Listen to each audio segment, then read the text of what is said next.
Actually जैसे जैसे assignment मिलते जाते हैं और जैसे जैसे करता जाता हूँ, वैसे वैसे इनर एनर्जी, इनर ऊर्जा वो ज़्यादा सपोर्ट करती हैं, और इसीलिए शायद मैं इतना क्वालिफाई हुआ कि इतने बड़े लेजेंडरी डायरेक्टर के साथ काम करने के लिए ऊपर वाले ने मुझे चूज़ किया। जैसे चिन्मय जी ने बताया कि कैरेक्टर आपको चुनता है, आपको कैरेक्टर चुनने की ज़रूरत नहीं है। Santoshi ji, I got 2 question here in. बोलिए। एक पूछना था कि चिन्मय जी आपका फर्स्ट चॉइस थे गोडसे की भूमिका के लिए? फर्स्ट चॉइस बिकॉज कई लोग भी, जो मैंने भी पढ़ा कि मैं शायद किसी राजकुमार राव को कंसिडर कर रहा हूँ, बहुत अच्छे कलाकार है राजकुमार राव, इस पर कोई शक नहीं है। लेकिन जैसे मैंने कहा कि ये तय करते ही ये फिल्म बनानी है, मैंने सोच लिया था कोई भी इस्टेब्लिश्ड एक्टर या स्टार को नहीं लूँगा, नए लोगों को ही लूँगा। तो हमारे कास्टिंग डायरेक्टर ने इनका जिक्र किया, तो जब मुझसे मिले थे, पूरी दाढ़ी मूछी वगैरह थी, कोई रोल कर रहे थे, शायद शिवाजी कर रहे थे, पता नहीं कौन से कर रहे थे, बट मुझे इनकी आंखें दिखाई दी, दाढ़ी मूछी के अलावा उनकी आंखें दिखाई दी। बात करते हुए एक ईमानदारी लगी उनके, बाद में सिंसेरिटी लगी कि अच्छा काम करना चाहते हैं। अब वही मैं आर्टिस्ट में ढूंढता हूँ। ये बाद में मुझे पता चला कि एनएसडी के स्टूडेंट है। एनएसडी का मैं बहुत सम्मान करता हूँ, बड़े बड़े अच्छे अच्छे एक्टर दिए एनएसडी ने। अब बहुत ही बेहतरीन एक्टर है, और आप लोग सब देख चुके हैं, मैं क्या कहूँगा। मेरे लिए तो यह है कि मेरा सौभाग्य है कि दीपक अंतानी जी एंड चिन्मय, ये दो ऐसे एक्टर, और ये मैं कहना चाहूँगा कि फिल्म पैंडेमिक के टाइम पे बनाई, इसीलिए 2 साल लग गए हमको। पैंडेमिक के टाइम पे सारे प्रिकॉशन लेकर धीरे धीरे बनाते गए, और फाइनेंस भी इकट्ठे करे थे, साथ साथ में पैसे भी जोड़ते जा रहे थे, कोई मिल जाए कुछ थोड़ा थोड़ा पैसा दे दे, फिर 4 दिन की शूटिंग उस तरह से किया। तो सारे आर्टिस्ट टेक्नीशियन ने इस फिल्म का पूरा सहयोग दिया, तभी ये फिल्म कंप्लीट हो पाई है। मैं सबके लिए दिल से थैंक्स कहूँगा, शुक्रगुजार हूँ सबके लिए। चिन्मय जी, आपकी तरफ बढ़ते हुए, मतलब इतिहास में वैसे भी कंट्रोवर्शियल कैरेक्टर है गोडसे जी का, तो जब आपके पास ये भूमिका आई तो आपने क्या सोचकर हाँ कही फिल्म के लिए? कि ये फिल्म राजकुमार संतोषी सर की फिल्म है, मैंने इसके अलावा और कुछ नहीं सोचा। How did you prepare for the role then? Well, the script was the first reference point, and there are a lot of reference materials like Nathuram Godse's speech and a few books that have been written.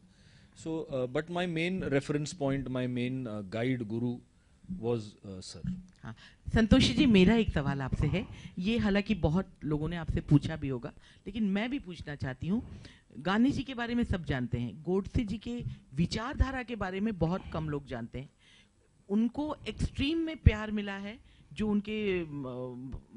उनके समर्थक हैं वो उनके लिए बिल्कुल मरने के लिए उतारू हो जाए, ऐसे फैन हैं। लेकिन साथ में जो नफरत करते हैं वो भी उतनी ज़्यादा। अगर आप इसको अपने किरदार के रूप में या अपने मेन प्रोटैगनिस्ट के रूप में देखते हैं, तो उसमें आप क्या पाते हैं? मतलब अच्छाई या बुराई बैलेंस रूप में पाते हैं, या फिर आप भी एक्सट्रीम में उनको सोचते हैं? देखिए, ये फिल्म जैसे मैंने कहा, शुरुआत की मैंने, बहुत क्लियर था मुझे कि मैं, और बनाते हुए, पढ़ते हुए, जानते हुए, ये मैं कह सकता हूँ। गांधी से आपने कहा, गांधी जी के लिए भी जैसे बहुत सारे लोग हैं जो पूजा करते हैं, गांधी जी को प्रणाम करते हैं, याद करते हैं, कोट करते हैं, उतने ही बहुत सारे ऐसे लोग भी जो गांधी जी को बुरा भला कहते हैं, नफरत करते हैं गांधी जी से। अब नहीं, तब भी, आज़ादी की लड़ाई के वक्त भी, गोडसे से पहले भी कई बार हमला हो चुका है गांधी जी के ऊपर। गांधी जी की जान लेना चाहते थे, ऐसा नहीं है। तो फिल्म बनाते ये बात, जो स्क्रिप्ट लिखते हुए मैं समझा कि मैं यही कहूँगा कि गांधी जी अच्छे इंसान थे, भगवान तो नहीं थे, इंसान ही थे। इंसान में खूबियाँ भी होती है, खामियाँ भी होती है। उसी तरह से गोडसे भी जो है वो शैतान नहीं था, वो भी इंसान है। तो शॉर्टकमिंग्स, स्ट्रेंथ हर इंसान में होता है। तो उनको समझते, जैसे आपने कहा गांधी जी को सब समझते हैं, मुझे नहीं लगता है।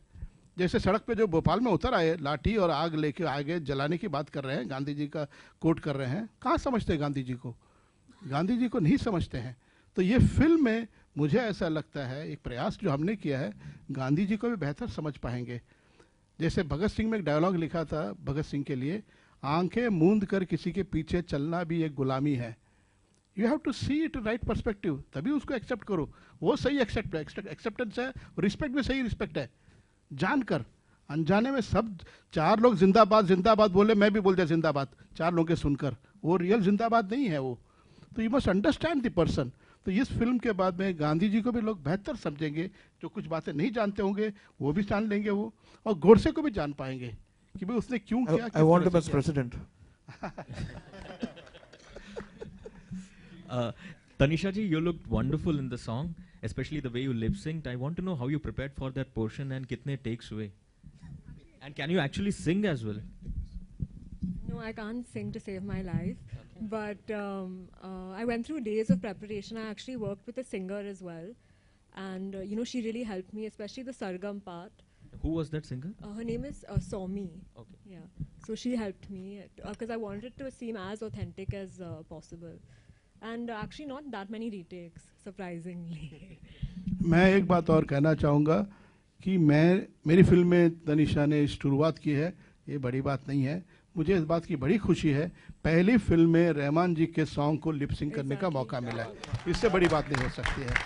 तो मुझे ऐसा लगता है, एज अ फादर मैंने एक ड्यूटी निभाया है बेटी के लिए कि वो उसको रहमान जी के गाने पे लिप सिंक करने का मौका मिला है। Shreya Ghoshal's ma'am's voice.